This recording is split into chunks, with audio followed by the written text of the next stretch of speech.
USA. It's my house, come on, turn it up. The hour where the U.S. mission to the African Union comes to you through Afro FM 105.3 to highlight the United States partnership in Africa. Current issues will be discussed. Guests will engage on a variety of topics, ranging from politics to jazz. Co-hosted by EUL Solomon of Afro FM and Chris Meade of USAU. The show will air every Thursday. Feel free to participate by sending messages to the USAU social media sites www.usau.usmission.gov or www.facebook.com/USAU and follow USAU on twitter.com/USAU. Just relax. Welcome to my house. Real Talk USA. Welcome to my house. It's my house. Hello everyone, this is our weekly show, Real Talk USA on 105.3 Afro FM, and it's me, EUL Solomon, with Mazgawa Taddasa and also Chris Meade. We're here today with a group. Chris is going to introduce everyone in the group, but before he does, I would like to say a few things about how this group of musicians happen to be here in Addis. The U.S. Department of State's Bureau of Educational and Cultural Affairs has partnered with American Voices to engage with international audiences around the globe through the American Music Abroad program. These exchanges help promote a positive image of the U.S. through arts and music and give overseas audiences the chance to directly interact with American artists. The American Music Abroad program represents a wide variety of American musical genres and styles. In the 2016-2017 tour session alone, AMA bands reached audiences in 43 different countries. AMA also builds on the historic legacy of the Department of State's jazz ambassadors who first traveled the world in the 1950s to connect people through music. Jazz ambassador alumni include Duke Ellington, Louis Armstrong, and Dave Brubeck. We have another fabulous band with us today, belonging to the same program, and I'll let Chris introduce them. Okay, so hi everyone, this is Chris Meade with Real Talk USA, and we're here with Mez this week. We have a very special treat this week. We are privileged to be co-hosting a bluegrass band called Crow and the Canyon. And I will let them introduce themselves in terms of, we have 4 members of the band here, 5 members now. So, guys, welcome to Addis Ababa. I assume, maybe incorrectly, this is your first time in Ethiopia. Correct, indeed. So, tell us about your band. Could you just go around and introduce yourselves and tell what instruments you play, and we'll get into the interview. My name's Ben Larson. I play the mandolin, and I sing, and I write a lot of the songs that we play. My name's Jeremy Elliott, and I play acoustic lead guitar and rhythm guitar. My name is Austin Quattlebaum. I'm the banjo player from Savannah, Georgia. I'm Audra Niemer. I play the upright bass, sing harmony vocals. She's from El Paso, Texas. My name is Lee Jones. I'm from Wilmington, North Carolina. I sing and play rhythm guitar. Is there anyone here that's not from the South in the United States? Yes. Where are you from? I'm from Connecticut. Okay. Yeah, Stamford, Connecticut. All right. So I was just saying before we started the interview that many people in Addis, most people in Africa are familiar with hip hop and R&B as genres, but may not be familiar with bluegrass. And I'm the grandson of a coal miner, so I grew up hearing bluegrass at some stage or during the course of my life, but. Not sure that. How did you guys all grow up with bluegrass as well, or maybe you want to explain what is bluegrass as a genre? And well, lately we've been doing workshops around Africa, and it seems like almost no one has heard of bluegrass music here, but a lot of people have heard of country music, yes. And country music is kind of like the grandson of bluegrass, is what I've been saying in our workshops. Bluegrass is kind of like country music's grandfather that sits on the porch and plays all acoustically after the end of a long day and smokes a pipe and drinks a little bit of moonshine and complains about heartbreak or everything else like country music. The way it used to be. Yeah. Traditionalists. And we play more of a modern form of bluegrass, kind of our own interpretation of it. We bring our own influences from our pasts. I don't think any of us really would say that we really grew up on bluegrass music. We all come from very different backgrounds, very different areas of the country that weren't necessarily like the home of bluegrass, like a coal miner from West Virginia might be.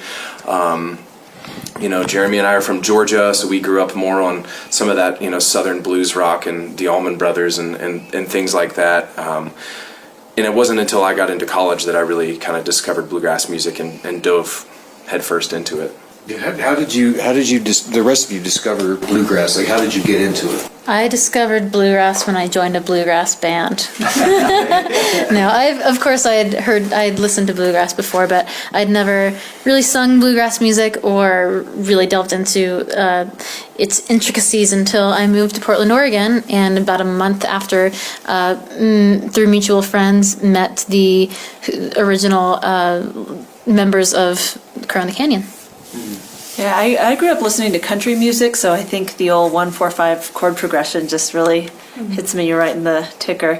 But I had a friend who I met in jazz camp in high school who was in a bluegrass band, and one time I went to visit him and then went to the Telluride Bluegrass Festival, and that's when I kind of fell for the upright bass and fell for bluegrass music at the same time. So the instrument and the genre for me go hand in hand. Okay. What about you guys?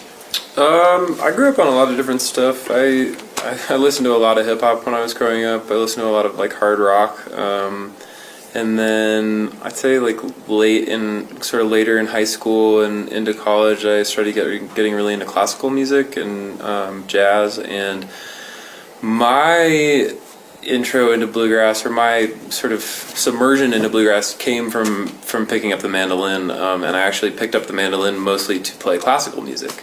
There's a guy in the States that plays a lot now. His name's Chris Thiele, and I just fell in love with what he did on the mandolin, playing a lot of Bach music on the mandolin, and I kind of saw and heard him do that and just kind of said I want to do that, and so I was a guitar player for since the time I was 12, and then I kind of did a lot of jazz and dabbled in classical with that, and then kind of heard what he was doing and picked up a mandolin and got into the classical side on that, and you can't really play a mandolin and not play bluegrass at least a little bit. So yeah, that was kind of my submersion into it.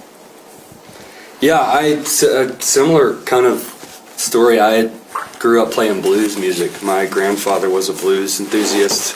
My dad was, growing up in Macon, Georgia, was the home of a band called the Allman Brothers Band, which was, they played a lot of kind of a hybrid of Southern rock and some experimental jazz influence and a lot of blues.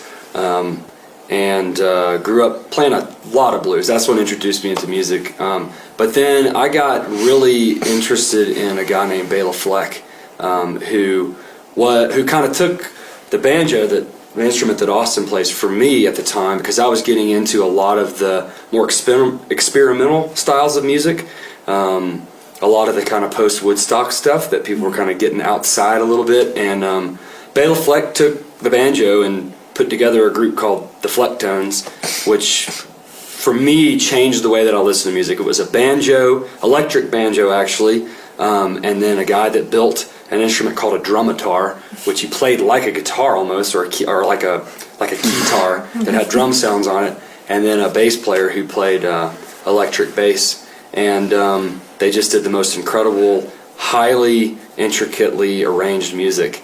And because of Bela's influence there, it caused me to jump way back in his early career, and the basis and foundation of what he started was with bluegrass music.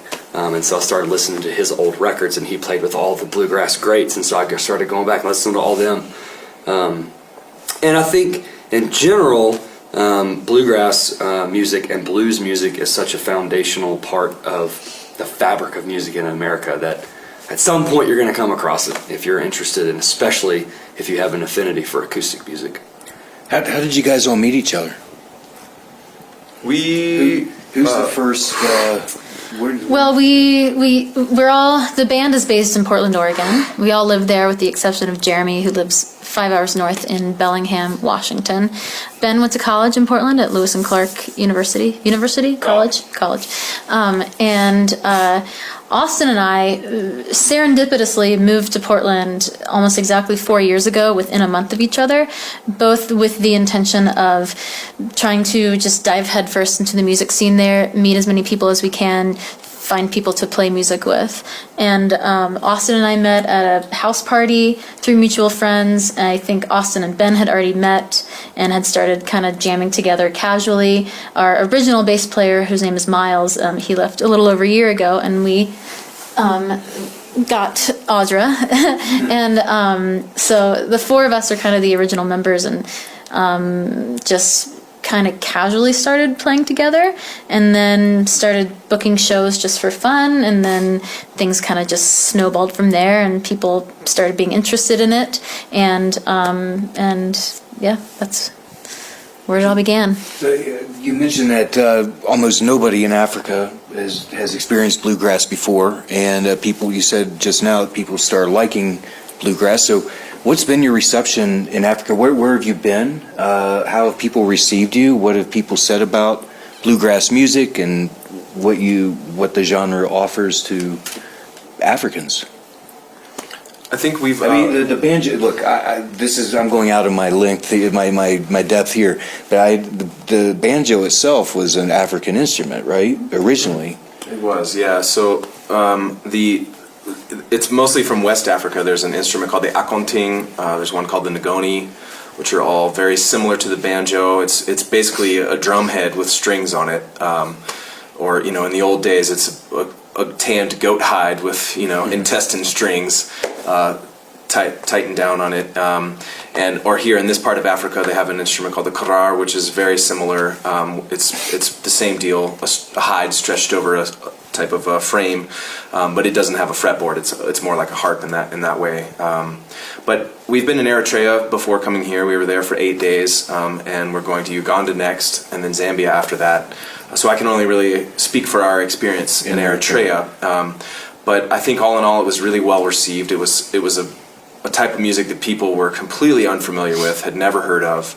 And our last performance there at the Asmara Theater, I think, was kind of the pinnacle of that whole experience. We collaborated with and played with a big group of Eritrean musicians, and I think for the people of Asmara to see us playing our set and then pull in Eritreans and show that music really is this universal language, that even though we don't speak Tigrinya and we couldn't really communicate verbally, musically it was a big hit, and that was probably the most overwhelming response we may have ever gotten from an audience, in terms of people just going just nuts at the end of that show. It was we kind of felt like the Beatles for a minute there. Everybody was just screaming and like clapping and whistling, and it was a lot of fun.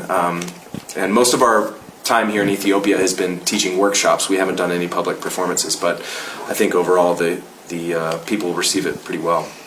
We play bluegrass, but we call it bluegrass sort of for lack of that's kind of the umbrella term, but it's all original, or 95% of it is original music, and it's music that's near and dear to our hearts, and it's music that comes from a place of our experience. And I think that it doesn't matter if you know bluegrass, it doesn't matter if you like country music, or it doesn't matter if you like acoustic music. I think what our goal is to put something out that's genuine and something that's from somewhere deep inside. And I think that we all do our best to convey that on stage, and I think that breaks down a lot of barriers, and it enables people to connect with us just because they see that we're doing something that we love. And it doesn't matter if we're rapping, or if we're playing electric guitars, or if we're playing bluegrass. It's something that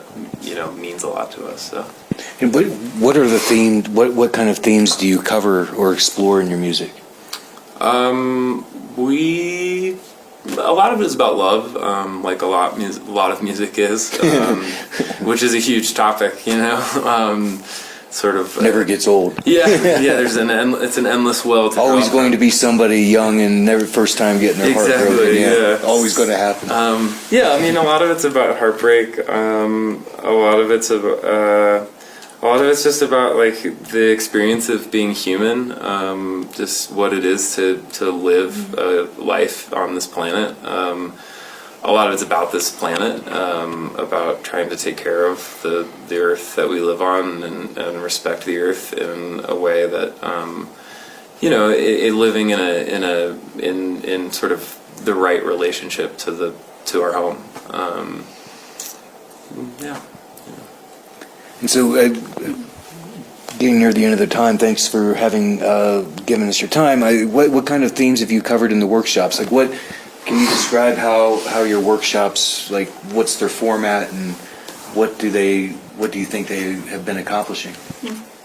We typically start with a recipe for bluegrass music, so we show how each instrument contributes something specific to the overall quality of the music. And that, even though we play a variation on what's traditional bluegrass music, we stick to those same instrumental themes.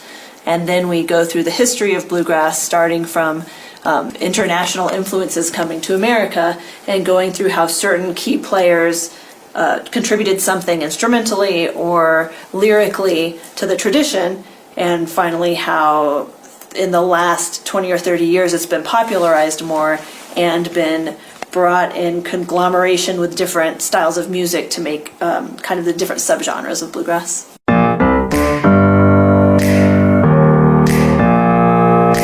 Real Talk USA. It's my house, come on, turn it up. The hour where the U.S. mission to the African Union comes to you through Afro FM 105.3 to highlight the United States partnership in Africa. Current issues will be discussed. Guests will engage on a variety of topics ranging from politics to jazz. Co-hosted by EUL Solomon of Afro FM and Chris Meade of USAU. The show will air every Thursday. Feel free to participate by sending messages to the USAU social media sites www.usau.usmission.gov or www.facebook.com/USAU and follow USAU on twitter.com/USAU. Just relax. Welcome to my house. Real Talk USA. Welcome to my house. It's my house.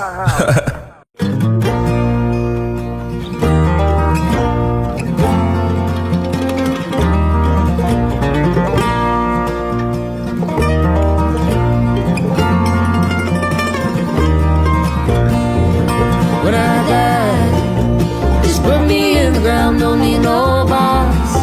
When you lay my body down when I die, when you lay me down to rest in the soil of summer, then a flower on my chest.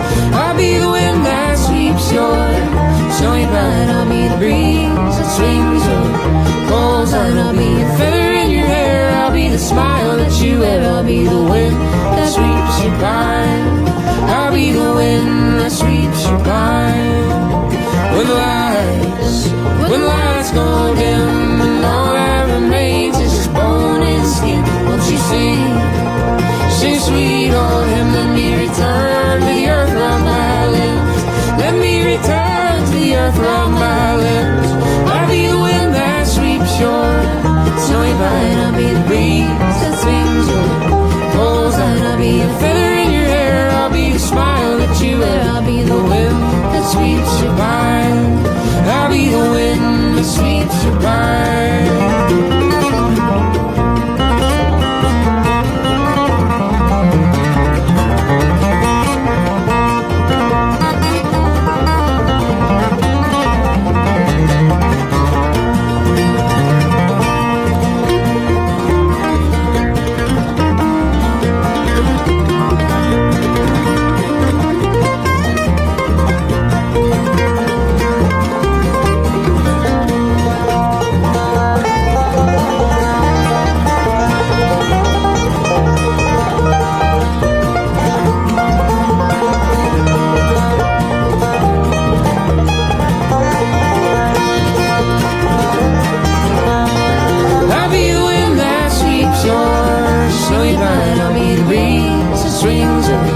your pine.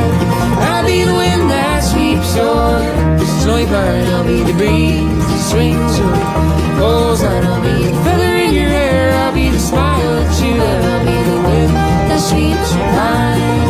I'll be a feather in your hair. I'll be the smile that you let. I'll be the wind that sweeps your pine.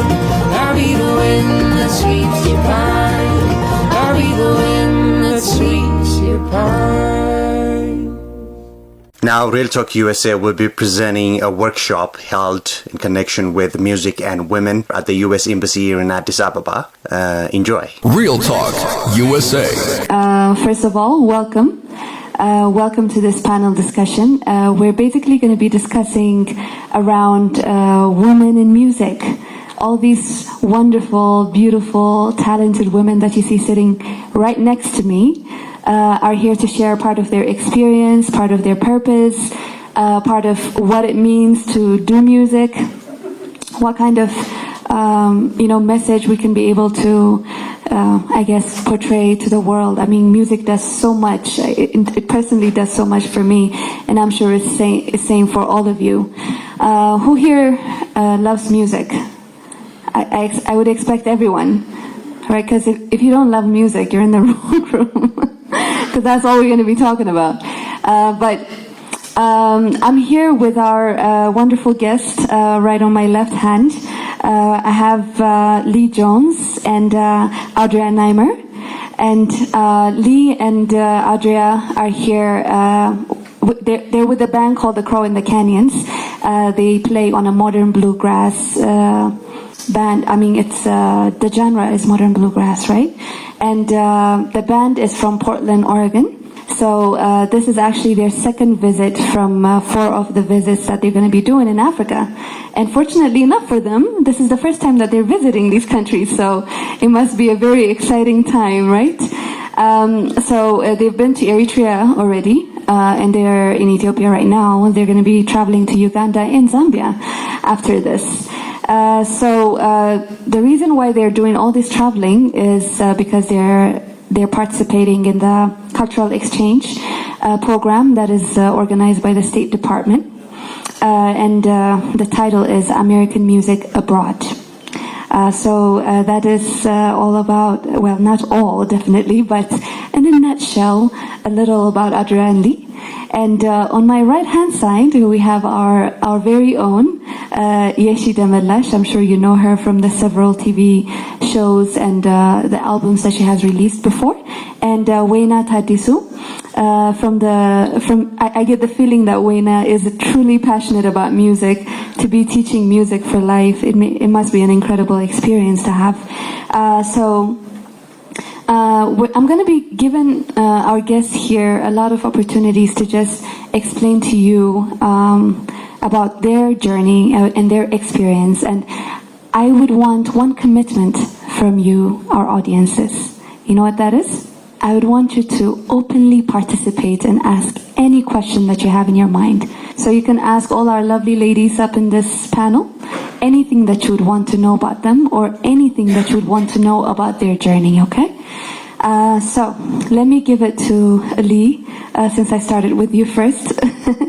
So you mentioned a little bit about, how you guys have been experiencing these different types of cultures and the different places and the passion that you've been seeing. What would you say is one of the most remarkable taking from what you have from the visit that you've done in Eritrea and the one that you've done, well, by the way, in Ethiopia, they've been already to Gondar Mekele, and they're here in Addis now. What would you say was your key taking? Thank you. That's a great question. I would say, like she mentioned, we're here on a cultural exchange, and we are sharing our experience and our type of music with music students here in Ethiopia and other countries. And but even at least the same, if not more, we are being taught by students here. And there's a lot of similarities, but there's also vast differences between Ethiopian traditional music and the kind of music that we are bringing here, our American bluegrass music. And so it's been a real learning opportunity for us to learn different rhythms, different scales, just really different approaches to music, but they are very different, but they're not so foreign that we can't understand them and possibly incorporate them into our music. And I think that is kind of like sums up what the whole purpose of the cultural exchange is, sharing our knowledge of music with each other, and in doing so, everyone coming away with an even broader knowledge of music as a whole. That's a very good answer. So I'm hoping that from this experience, you might even end up making a different type of music, that can incorporate things that you've been picking up, right?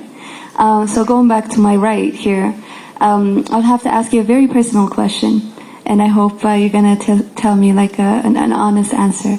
Why music, and how has the journey been so far? Okay, actually, they've been in Gondar. That's where I was born, and that's where I came from. Actually, I am the one and the luckiest woman in the world who's very lucky, because I got an amazing parent who was helpful and supporting. Especially my mom was helping me a lot to be a musician, and that's why I find myself in Yared Music School, learning violin and singing and different kinds of music. But the thing is, what I have been expecting and what I got was a little bit challenging for me, because I just wanted to sing. Okay, I was asking, can I sing? No, you're not going to sing. You're going to learn violin today. You're going to learn piano tomorrow. But it was not that much easy for me to accept that I'm going to learn. Okay, I'm here to learn violin. I'm here to learn piano. Okay, then I have to accept it. But it was really nice when I just got used to it. And the challenge was violin. I never touched violin before. To just get to be familiar with the violin, to be familiar with the classical music. So that was a little bit challenging for me, but the environment, we knew each other there, so the environment was really comfortable, and then with our teachers, with everyone, it was really comfortable. But to learn classical music, and I was expecting to sing, was a little bit challenging for me. It's almost the same. Music is my passion since from childhood. I was dreaming to be a musician, and after I joined the music school, I became a really professional musician. As Waynat mentioned, there was no vocal lesson at the school. It's instrument playing, and I was learning flute. But I have started by myself to practice and to make my vocal as much as perfect. And it's not an easy way in Ethiopia to be a musician, especially as a woman. It's not an easy way. There are challenges, but still I'm working, and I know I'll be reaching to some level. That's it. I want to bring a bit of a contrast here, because as you heard Wayna and Yeshi, they have chosen music as a profession, to have gone there as a higher education. It's very rare in Ethiopia, at least we can say, right? But I think it's pretty normal and basic in the U.S., right? Is that an assumption that we have here? Because people just pick up instruments and they learn them from a young age. They can do that while they're doing something else. So when you talk about, if you can take us through your path of how you got into music, and if it's the only thing that you're doing, or if it's something that you're kind of like balancing with. Well, I think that it's true that we have a lot of opportunities in the U.S. to pursue music from a young age and to pursue it as a side project. And I am no exception. My parents put me in piano lessons when I was 6, and I took piano for probably 4 years. In my middle school, there was a jazz band, which I joined. I played the piano in my jazz band. I started singing in the school choir when I was 14, and when I went to college, I was in choir and also in an a cappella group. So I had all those opportunities to learn and experience different types of music. I actually never, other than choir and being in some ensembles, never took a music class. I majored in environmental science, and I got a master's in environmental engineering, and worked in environmental engineering for several years, and then have been teaching high school science for, this is my 6th year. So in 2012, I started playing the bass, and I was able to switch to that instrument. It represented a lot of privilege. Number one, being able to go out and buy an upright bass. Also having all of this experience throughout my childhood of different styles of music. So I just started playing with friends, and at some point we decided that we would be a band, and then I joined another band. And when I joined Crow in the Canyon, which is the band that I'm here with, that represented a big jump for me because it was a touring band, and so in order to play with them, I needed to leave my career as a teacher. Since then, I've been kind of doing both. Right now, I am a high school chemistry and environmental science teacher, and I have a sub sitting in my classroom right now. And so it has been challenging to navigate both, but I've been very lucky to have the opportunity to do all that. Yeah, certainly. I had a experience not unlike Audra's. I grew up and my parents also put me in piano lessons for a few years, which I didn't necessarily like. I didn't take to it that strongly, but it did lay the foundation for me, and because of the few years of piano I took as a kid, I understand piano theory, or I understand music theory, and my main passion in music has always been singing. As my mom likes to say, I emerged from the womb singing. I've been singing as long as I can remember, and so that was always my main outlet, and I had the compulsion to need to perform, and I did a lot of musical theater growing up in my hometown in North Carolina, and took some vocal lessons. But yeah, these were all resources that were available to me in public school. We had music class once a week, and then in middle school and high school we had the option of doing choir, which I did, but there's also you could also choose to do band or orchestra, and that was just part of the curriculum, and it was free. So there were a lot of opportunities to be exposed to music at a young age that I feel really grateful for. And I went to college for theater, and kind of through that experience realized that music was more of a passion of mine than theater. And so I independently decided to pursue music and began writing my own music, and that took me around the country performing, and I eventually moved to Portland, Oregon, where I met all of these fine folks, including Audra and my other male bandmates that I'm here with Crow in the Canyon. So yeah, that's kind of my history in music. Well, we can easily see the difference, right? And I think it's very important for all of us to understand that no matter where we come and no matter what kind of challenges there may be, if there is a passion of music in the heart, you got to serve up to it, right? Or else it kills you. Trust me, I know what I'm talking about. So now, enough. I'm not going to ask any more questions. You know why? Because I want the questions to come from the audience. So please, who's my first one with an incredible question to our lovely audience, to our lovely panelists here? We're ready to serve any curiosity, by the way. Okay, my name is Dani Mulatu, and I want to ask, what profession would you prefer if you weren't a musician? Who did you ask that question to? All of them? Okay, so let me start with Yeshe. Okay, if I was not a musician, I would be a lawyer. Yeah. You must be good at arguing, huh? Okay, if I will be a designer. I will be a designer, but if I'm not a musician, of course I'll be a designer. Costume designer.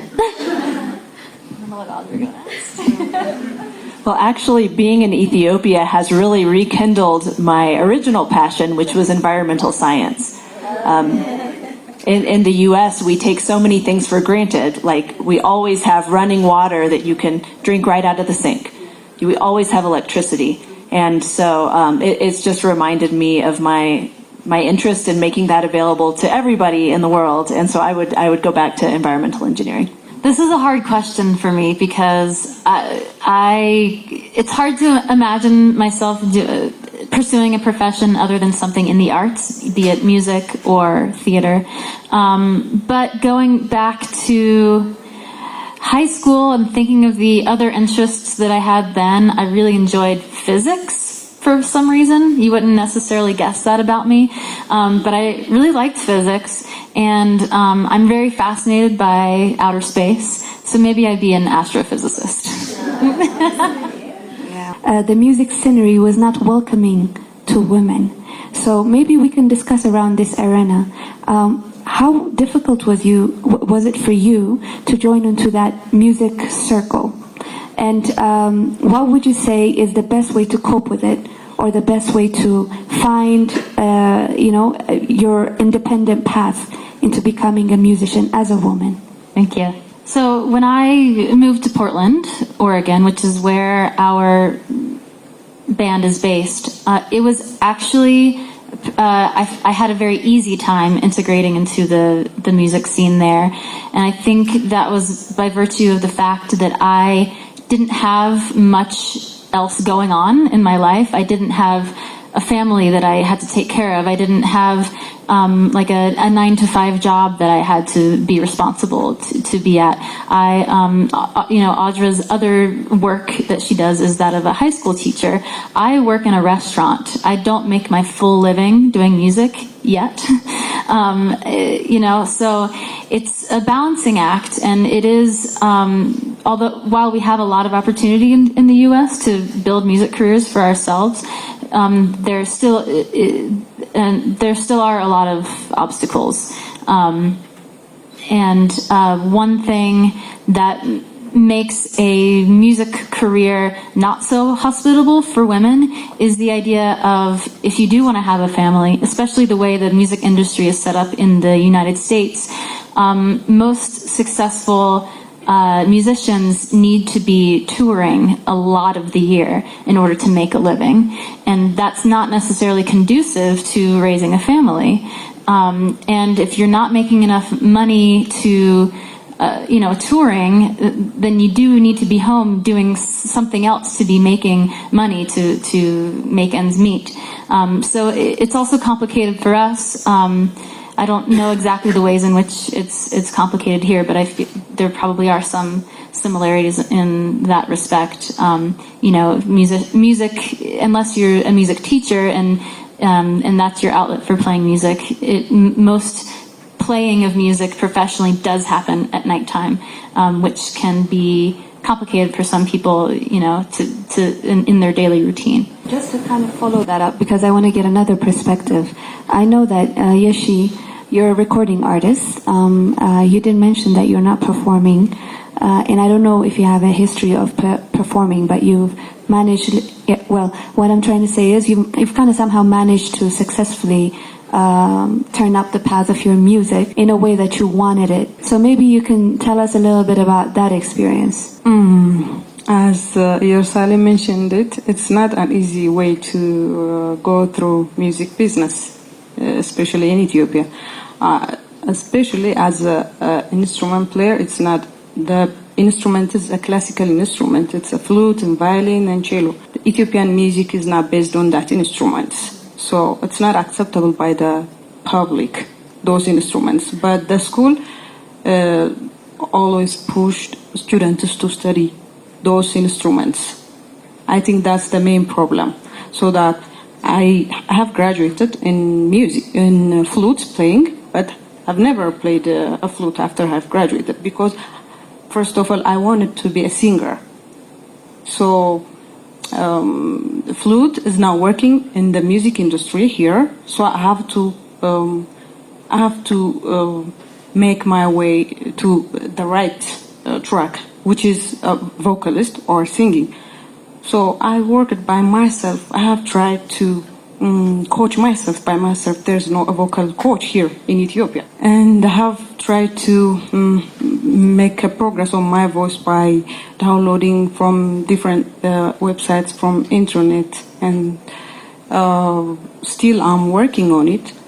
And as she said it, playing at the nighttime as a woman is not easy way. There's no opportunity, daytime performances that frequent. You might tell me there are opportunities in your country that you carnivals, daytime parties and like. But here in Addis, most of the music performances are made by nighttime or at nightclubs. So that's the main challenge for women to pass through. But still, I'm working on my recording jobs. So as a recording artist, you have an opportunities to go different countries outside Ethiopia, and you will have a chance to perform in a big stage at concerts. So I'm doing that way. Thank you, Yeshi. I want to ask the next question in relation to what Yerus has raised to Wayna. Would you say that performing is all about singing as a musician or as an instrument player? Would you say there's a market in which you can be able to harvest? Because normally in our culture, in restaurants, I don't know if you've noticed, but we hear a lot of Ethiopian classics, right? A lot of instruments. Who is making those? I mean, there seems to be some sort of a market for that. Can we somehow improve that and take it to the next level? Or how does it look like for you? I'm not a little bit agree with Yeshi and Yerusalem, because when you are a woman, this kind of things are a little bit hard when you are doing music, and especially this kind of classical instruments. But I have friends who is always working with violin, with flute, and they're trying to create their own bands, quintet bands. And I think there's a market. There's a market. And as Yeshi said, Ethiopian traditional music not a little bit far from this kind of instruments, but the audience and the audience is ready to listen whatever you did. Since you are a musician, since you do it with passion, since you have a purpose for doing that. So I think Jerusalem, I know you're going to continue practicing flute, of course. If you ask me, I'm not practicing violin. I'm practicing vocal because I'm passionate into vocal.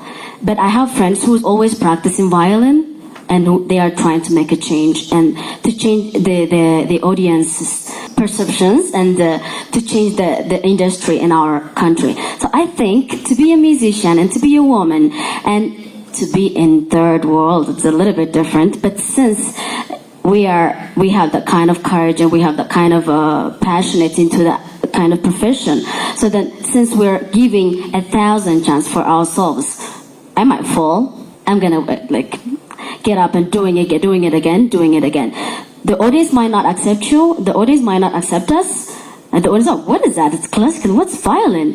What's violin? First of all, they don't know. Some people doesn't know what kind of instrument is that. But the thing is, it's all about trying again and again, and then upgrading ourselves and trying to contextualize it with our instruments. Collaborating with traditional instruments, collaborating with there's a jazz, poetic jazz. This kind of events are going on, not a lot, but we have this kind of events, so then we can just participate ourselves into this kind of events. But there is an audience.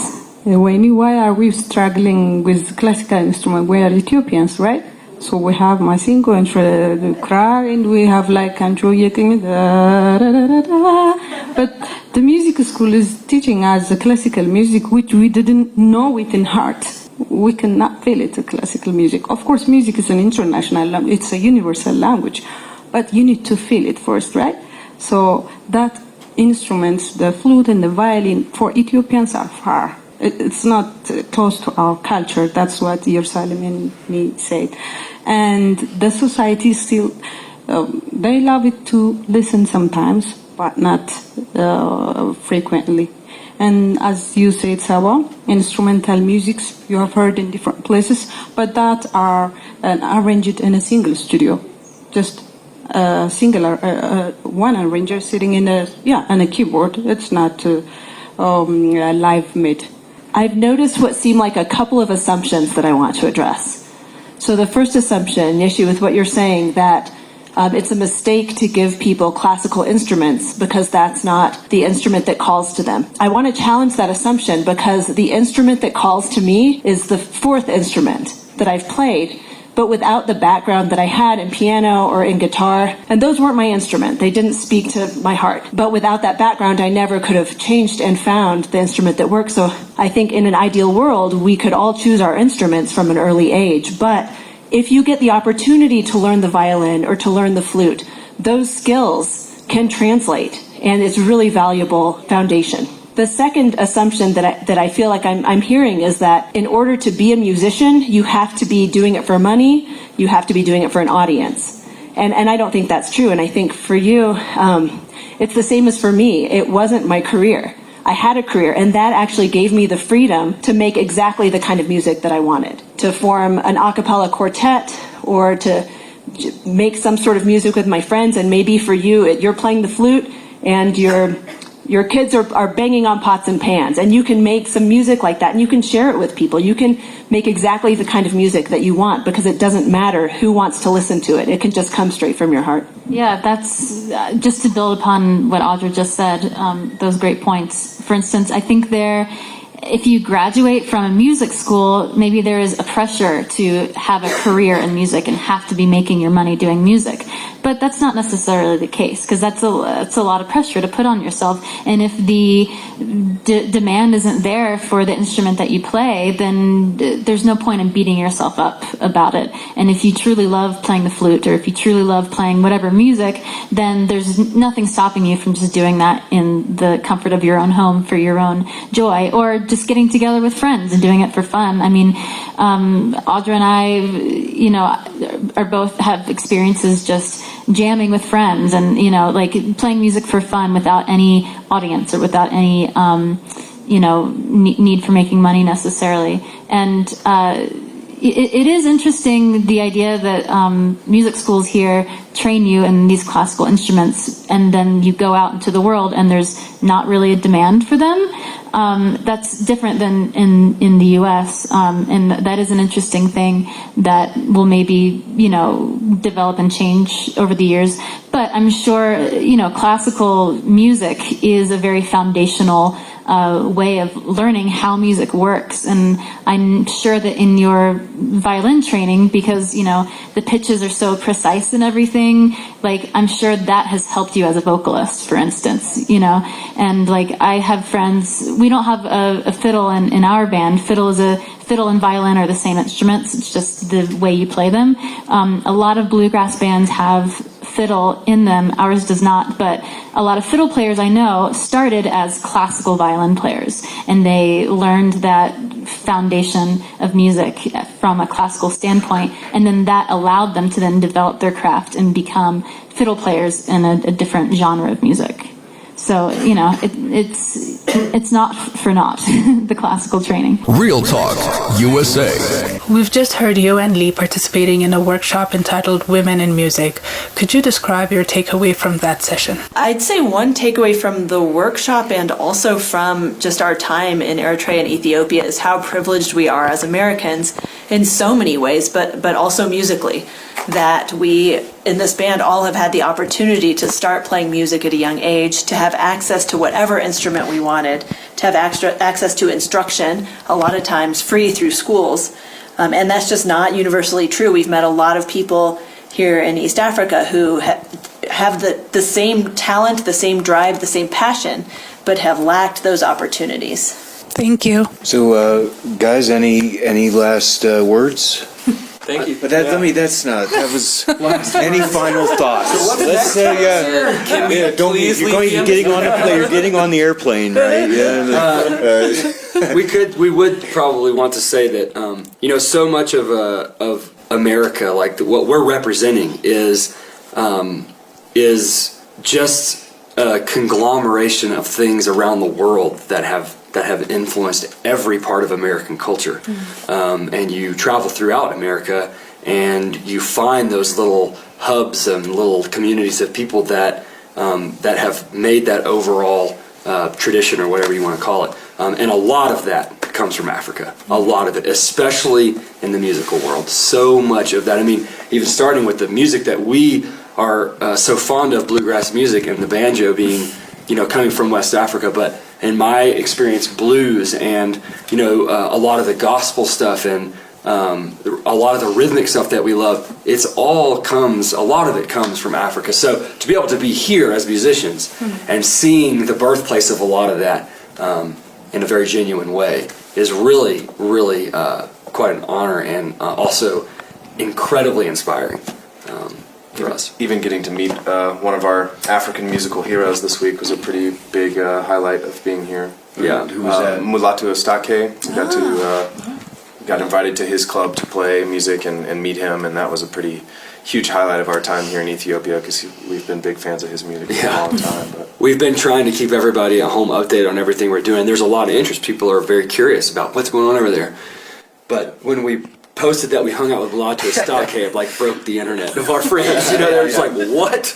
Yeah, I should know, and I'm embarrassed to admit that I don't know who that is. So. He's not a household name necessarily, but for those who are really interested in some of the more progressive and modern jazz music, he is considered a real genius and has devoted his life to that study, and has broken boundaries and set trends, and is a complete innovator to this day. Taught in the U.S. too. Yep. Yeah. Studied at worldwide, really. Worldwide, Yeah. I think he really, it was a topic that came up in the women's panel earlier tonight, of the struggle between blending modern music with traditional Ethiopian music, and he was one of the first people that really took the idea behind these traditional Ethiopian scales and music and put it in this genre that nobody was really familiar with, and really kind of bridged those gaps. So it's cool to experience that, and even for us to try and bridge those gaps and play some of these wild Ethiopian scales on our bluegrass instruments has been a real trip while we're here. Well, we've been throwing in the occasional sort of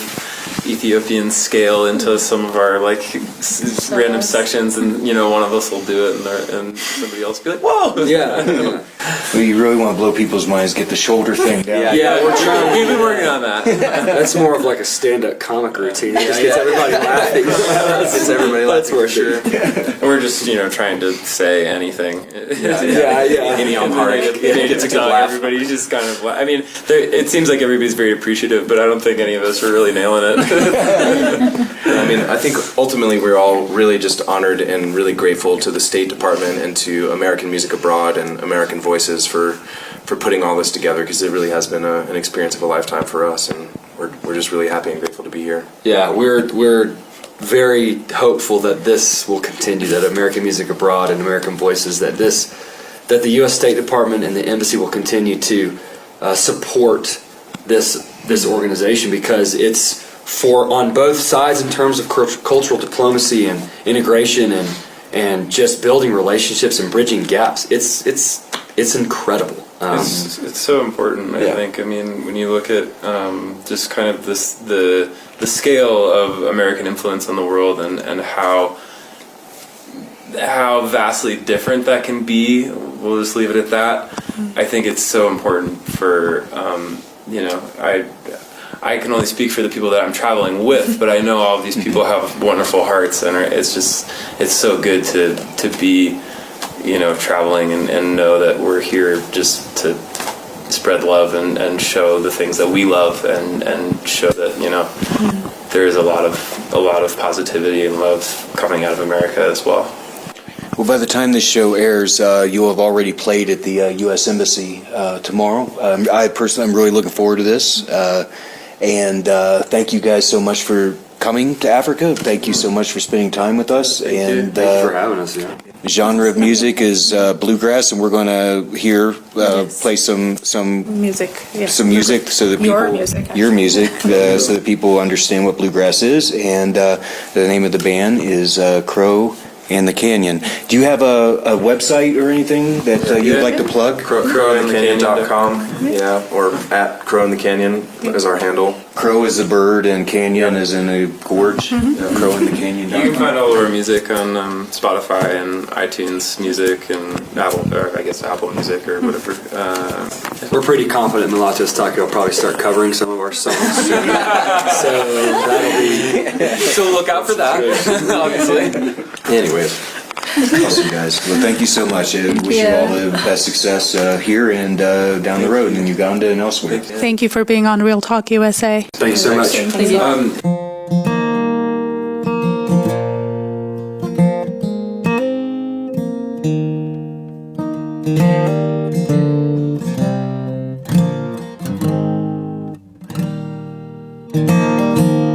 I believe in singing. I believe our voices will ring on above.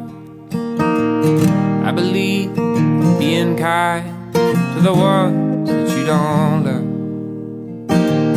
Keep room in your heart for the things you don't believe. Keep room in your heart for the ones that you leave. We give and we are giving. That's how it all goes down. Fill your heart with what you can and try to stick around. Sing a song to another. Sing a song to the moon. We could be leaving soon. I believe that this body will wither and fade. I believe that our souls are already saved. I try and keep my distance from the ones you claim to know, those who don't bow and wonder to every flake of snow. We give and we are giving. That's how it all goes down. Fill your heart with what you can and try to stick around. Sing a song to another.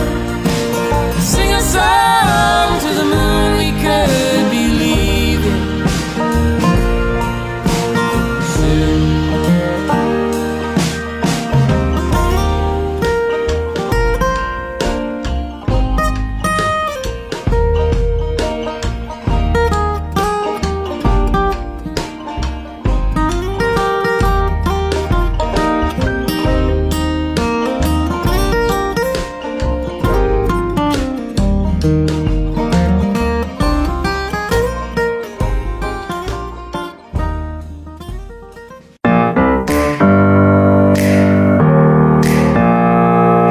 Real Talk USA. It's my house, come on, turn it up. The hour where the U.S. mission to the African Union comes to you through Afro FM 105.3 to highlight the United States partnership in Africa. Current issues will be discussed. Guests will engage on a variety of topics ranging from politics to jazz. Co-hosted by EUL Solomon of Afro FM and Chris Meade of USAU. The show will air every Thursday. Feel free to participate by sending messages to the USAU social media sites www.usau.usmission.gov or www.facebook.com/USAU and follow USAU on twitter.com/USAU. Just relax. Welcome to my house. Real Talk USA. Welcome to my house. It's my house.